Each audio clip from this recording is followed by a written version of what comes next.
sa pagninegosyo. Let us randamin, English randamin natin ang experience. Yan. Sa mga experience na pagdaanan natin,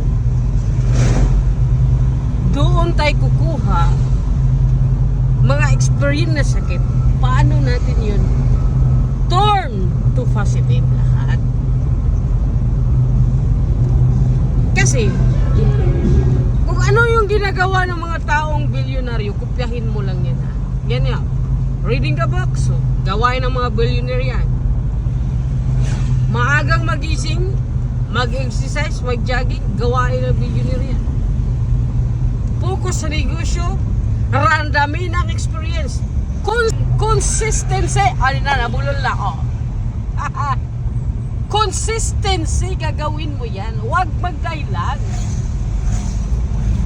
Ano po ibig sabihin ng consistency? Araw-araw ginagawa mo nga hindi ka nagsasawa. That's why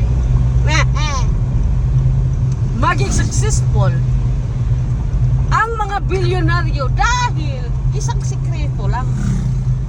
Consistency nilang ginagawa lahat ng trabaho nila araw-araw. Gets nyo? Unahan natin sila. Okay? Bye-bye, kakot. Sige, tura kayo.